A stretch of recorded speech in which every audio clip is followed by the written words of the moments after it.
Donald and something, and then Donald in Virginia, Coldy Iron, which this place south they call, and then what do you call a mule in Bible? An ass. These were feed rooms. There used to be a wall right here I tore down. And if you look down here, you see all the metal flashing, where they had it sealed off. And before I put the windows in there, they'd auger their feed in the windows. Okay. So they'd fill these 2 rooms up with feed. Yeah. And then if you look in the doors, there's slats.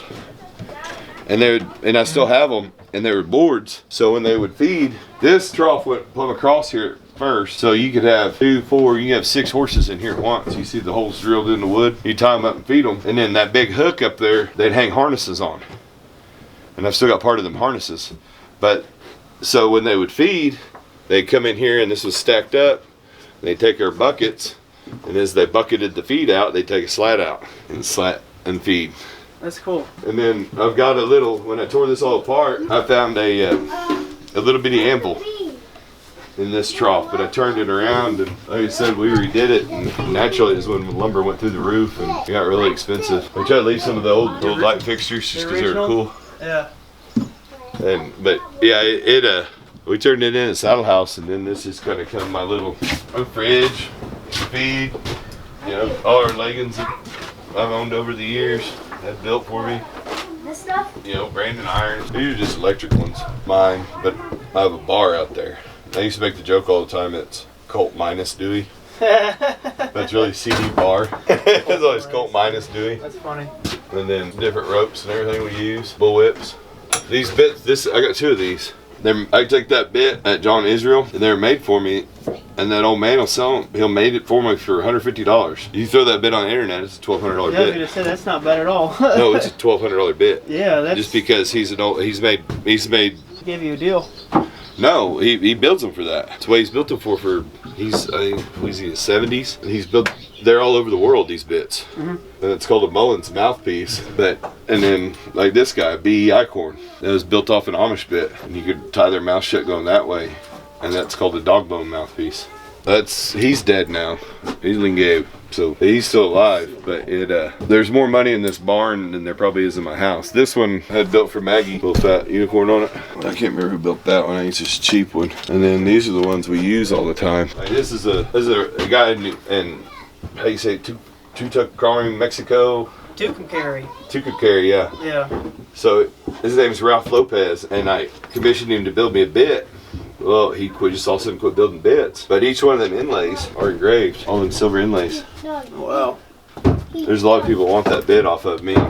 Some of them are like just cheap remakes. Different horses, you know, they got different deals. Like this is just a noseband. They don't have a bit on it at all. Clay's is that one. There's a guy, this is a Howard Fellman. And usually I'm real picky about how all my stuff's hung up because I don't like twisted reins, but I got a son that likes to pilfer my stuff, and this is all backwards, see?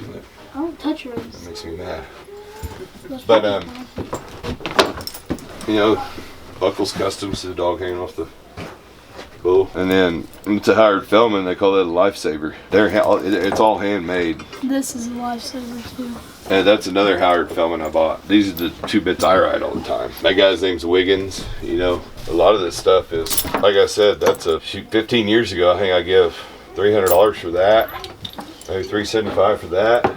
Now they're worth twice that. This one I just bought. This guy's out of Kansas too, and the Harvey Moore. Always like stuff with hearts. I always wanted one of them cavalry bush collars with the big brass heart on it. This is a friend of mine built these hobbles. You take them and put them on your horse's front feet, and you can take their bridle off and they'll stand there and graze. They don't walk off. Yeah. Like I said, they're handmade buckles on there. And then like these saddles, that's Jeff Wade. Most of all this tack in this whole place is Jeff Wade. He's in Barnstall, and he don't take orders on saddles no more, and that's a 17.5-inch seat. It was built for me. This one was built for me too by a guy named Dave Holbert, and I ride with blocks in the stirrups. Catch your boots. They can be dangerous at times. They'd be dangerous because you got to pick your foot up and take them out. You get caught. But that's a $8,500 saddle. These are all custom. I think I made all the hardware on this saddle. The man that built it, and it's custom made too, just for you. Yeah, they're built just for me. See, and that made. There's another CD on the kennel. We've become friends. I really didn't know him that well, and Those saddlebags are his. He don't build saddlebags no more. But we become really good friends and close when we went into a shop when I worked for the Osages. And we were piddling around, and it was right after my dad died, and we just got his headright settled. So we were in there piddling around, and they were giving me a hard time about having a headright, you know. And I said, I'll give it all back if I could have my dad. And then after that man's respected me. But I never paid cash for that saddle. I had to haul 150 little square bales for about 15 years to Barnsdall every year at a price that was half the price that they're worth now. And that was our trade on that saddle. That's a good trade, I'd say. I don't know, and people give me a hard time about riding, because this thing's priceless, though. Because most cowboys, they can't afford a $8,500 saddle. This one was $4,600 to have built, but they give me a hard time. And I said, if you guys want to pay for it the way I paid for it by hauling little square bales, you're more than welcome. Right? We all got to work for our stuff anyway, you know. Yeah. That's all. But I worked a lot harder. These are rain chains. I got to collecting them. It's kind of a vaquero thing or a Western thing. Your Mexican cowboys, but they really use them. One reason is that it gets so dry in New Mexico and out that way. Yeah. When your horse leans down to take a drink, your reins get in it. Well, it dries out so fast that they crack and rot. So they'll ride those. The chain. And then I just collected them. Those spurs were built for me. I picked these up. A friend of mine braided that.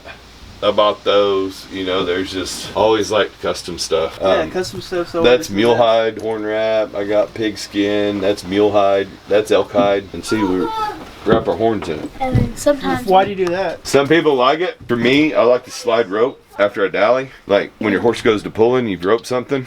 You'll feed rope into it so the burns are in it. And then, you stack another one on to get it stopped. Or you wrap them in rubber. This one's all beat up. But like his, so when you wrap, it just comes to a stop. But you can still slide rubber, and that's just inner tube. Yeah. Yeah. And we just cut strips of inner tube off because they work the best. Because you can still slide. When it's cold, you put those over. Those are my leggings. I've had them a few years, but they're light. They're as big as they are. It took 2 hides to build them. It's almost more than 20. Some people.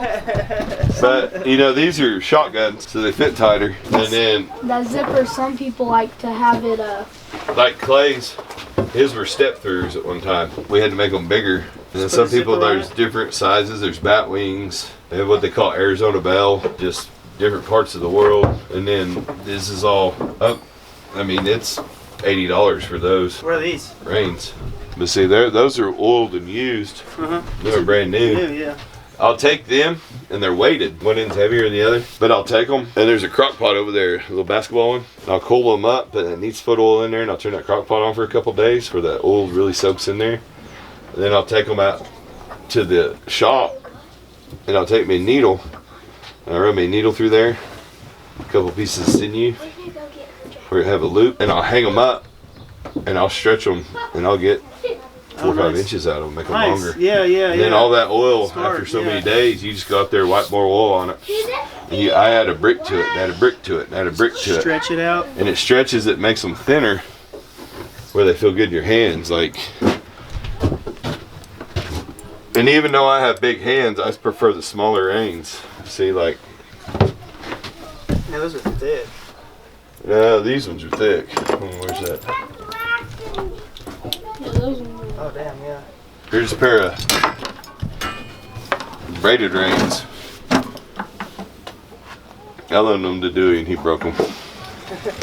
Yeah, see, that's a balsal. What does this do? You ride with it, put that over their nose. That's all they need. That's for a lot of your horses that ride off your feet and you can barely touch it, And then them are just poppers. That's like a cavernous. Put it over their nose, kind of hold their nose shut. This is a tie down for ropers. This is a feed bag. And then when they're done eating, take it off of them. Then my mom beaded Maggie a whip. But this is Maggie's little hanging deal. No, Max. But that's another cavernous. You put over their nose. Just another